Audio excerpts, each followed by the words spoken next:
So our conversation is carrying on, and we will let you in on that, what we're talking about before we went to the break. But I'm still here with Professor George Kroda, who is a former Permanent Secretary in the Ministry of Water and Irrigation. He's a hydrologist and a lecturer at the University of Nairobi. Ismail Shea is the CEO of the Water Services Trust Fund. They are responsible for funding all of these water companies that are across the counties in the country. Professor, let's talk about water being a political issue. How do we get to that point where we have a national debate that takes political undertones about the Northern Water Corridor Tunnel Project, about the Thwake Dam, about the Itare Dam? How is it that it becomes political? Is it a lack of information? What is it? Or should we be saying as Nairobi, okay, we have our source of water, we're not going to, why should we share it with counties X, Y, Z that surround us? Tell us how water becomes political. Let me start from the Constitution of Kenya. Yeah. Every Kenyan has a right to clean water and sanitation. And that puts the onus on the national government to ensure that, because it's a constitutional mandate. So you see a situation in which the government, the national government, has to play a specific role because that is the mandate they are placed to do. At the same time, we know that water services is a devolved function. And so the national government and the county governments must work together to ensure that this is done.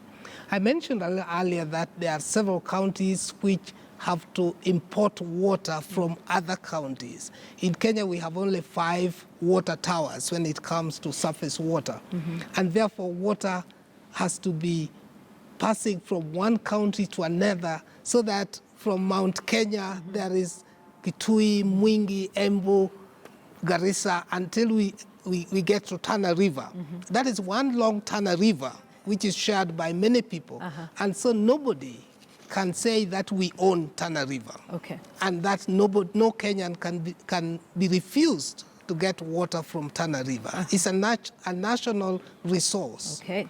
To that extent, the development of water services must bear that in mind, that water is a national resource and must be shared by all the citizens of this country, whether the river passes next to them or whether they are far away from the river, whether they are upstream or whether they are downstream, they still have a cause to have clean water, and that is a constitutional right.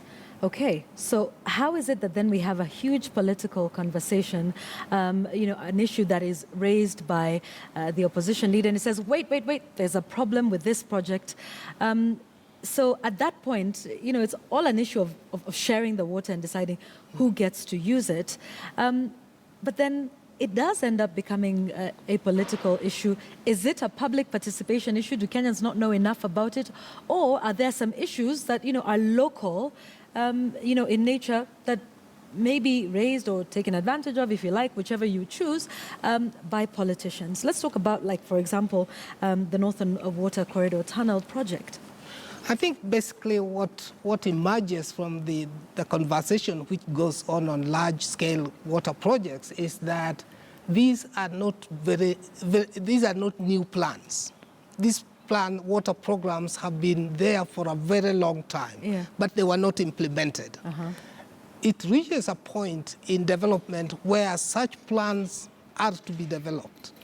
For example, if you look at the National Water Master Plan, these Northern Water Collector Tunnel, the Itare Dam, the Thwake Dam were all in the National Water, Master Plan. But then we only seem to hear about them when they blow up and become political issues. This is the issue, that the Should information there be more awareness? The information is not there in the public domain. I think partly the national government is responsible for information. We have freedom of information, and this country it's actually in the Constitution as well, that citizens are entitled to information. Right. And therefore this information should be shared more. I would call it partly lack of information and lack of sharing this information. But there is also a caveat to this. The minister in charge of water needs to gazette the strategy, water services strategy for 5 years. A 5-year strategic plan should be available and should be discussed. And that 5-year strategic plan is required by the Water Act. If that is put on the table, then I can see a situation in which the strategic plan will be rolled, and everybody will see that we are rolling phase 1 of the strategic plan, phase 2 of the, and that continues. In that respect, nobody will be left behind. Yeah. Yes. Okay, interesting.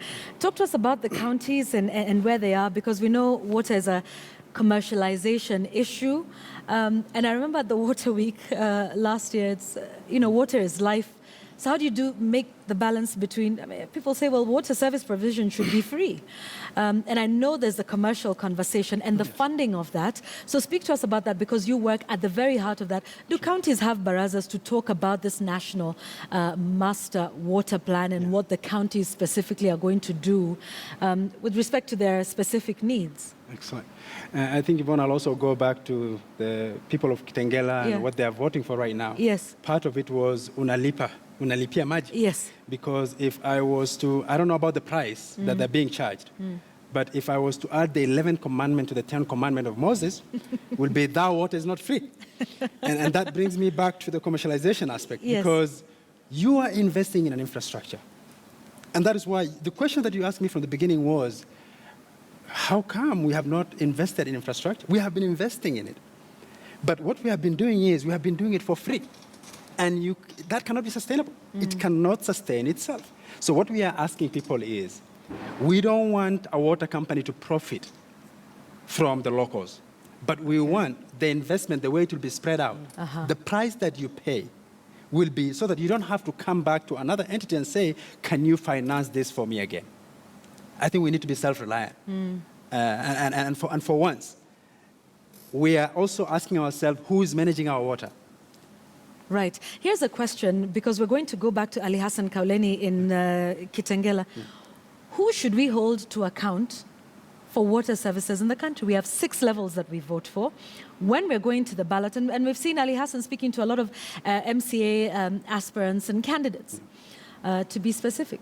So because you work with the counties, when a Kenyan is saying, I want to hold leader X to account, which one should they be holding to account, and why?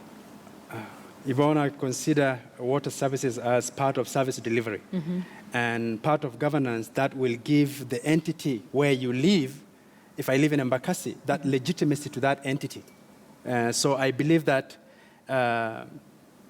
at the sub-county level, it's still within the county. Right. It's still within the county. But as Professor said before, because of this transition that we're going through, some counties have invested more.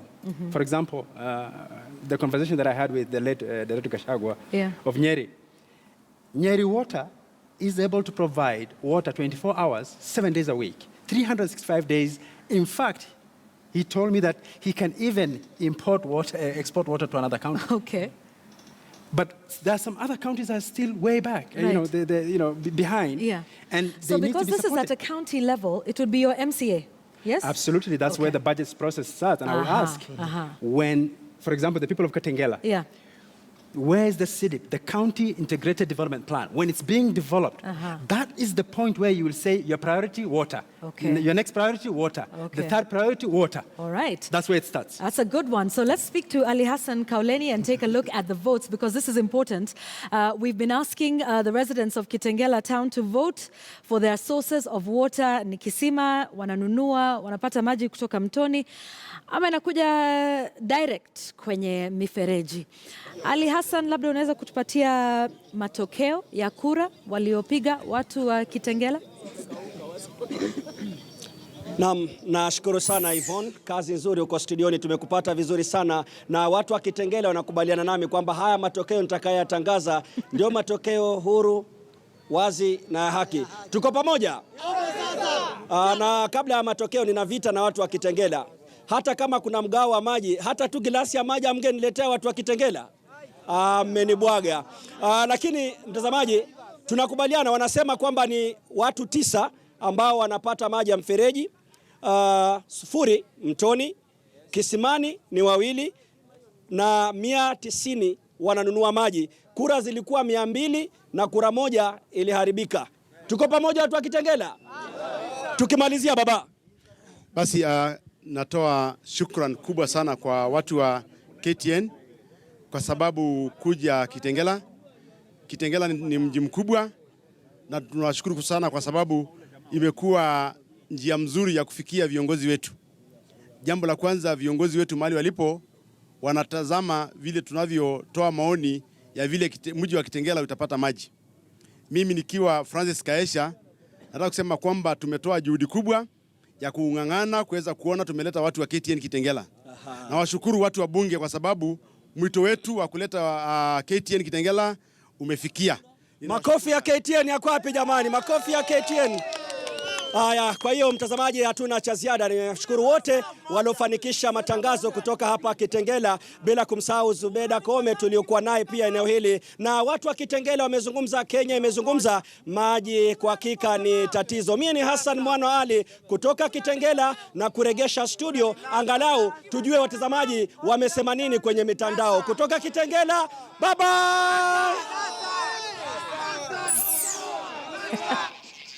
All right, so that is Ali Hassan, who is in Kitengela, rather, where a crowd was voting in regards to what we're asking you today, and that is, where do you get your daily use of water? Do you get it from your tap? Are you purchasing it from the borehole or the river? And as well as Ali Hassan was doing that on the ground where we had live voting going on, we were also keeping an eye on social media. Many of you have also tabled a few of the questions and remarks, especially from our conversation earlier on. Allow me to look through some of them. Nyara, you say this narrative of poor planning is becoming too old.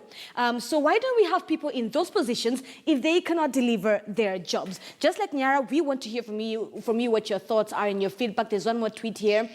We have polluted our sources. Water shortage is becoming a problem. Joy on Twitter, you say water cartels are responsible and benefit from the dysfunction in Nairobi and creates the crisis of the construction water that we're seeing. Use the hashtag Kivumbi 2017. That's how I'll be able to see some of your tweets, and you can tweet us at KTN News. Dennis, you say, and perhaps to ask, what is the progress of harvesting water that was discovered in Turkana a while ago? So some of these questions will be to a pundit or the CS who we're expecting later on with Joa Gay for that interview. There's one that also caught my eye. This is from you, Omar, and you say, what has ministry done to ensure that the dry Kilifi County parts get adequate water, and what happened to Galana? All right, so that's some of the feedback and questions that we are seeing. Remember, we're also streaming live on our YouTube channel. We're keeping our eyes locked on Twitter as well as whatever is happening on the digital platform in regards to today's conversation. But for right now, I'll hand you over back to Yvonne Okwara-Matola. Yvonne? Thank you, Zenzi. Interesting conversation on social media. So we're almost at 9 o'clock. So I'd like to ask you this last question, Professor Kroder. Where does the buck stop when it comes to water service provision? And what do you think is the next challenge we need to solve to make this more accessible? I think there are two levels in which we must see the issues. One is continued investment in strategic water reserves. For a little while, we have been emphasizing water storage, and the Water Act now emphasizes water harvesting and water storage. Yeah. We must move towards that direction and increase our supply. The second level is to ensure that the county governments participate in the water development, water management. This is at all levels. They could participate in water services itself, but they are also in charge of the water catchments. That is another area in which the county governments must participate to ensure that the rivers don't run dry. So water management must cover catchments as well as ensure that there is water supply to wananchi. Okay. Will it be a political issue? Should it be a political issue? Should this inform voters' choices about, 63 days from today? I think it should be an issue which must be discussed, just like UNGA. We are discussing issues of UNGA and the strategic food reserves. And we are in agreement that similarly we should have water strategic reserves. Right. there used to be a plan for drought management where boreholes were prepared in anticipation of drought.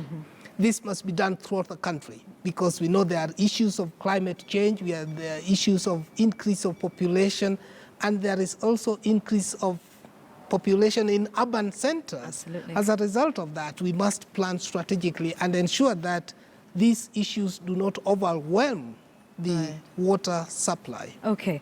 Ismail Shaye, you've seen the vote from Kitengela town. Obviously, no river source there, but 190 of them are purchasing their water. And in Kitengela, you have the choice. You can either purchase the salty one or there's the one that's slightly less salty, which is obviously more expensive. Where do you think we need to go? What is, you mentioned Wajir being a success story. So what more needs to be done? And then I will ask again to you as well. Is it a political issue? Is it an election issue, rather? Should it be an election issue? And what do we need to do to ensure, we're tying in all the loopholes and the gaps?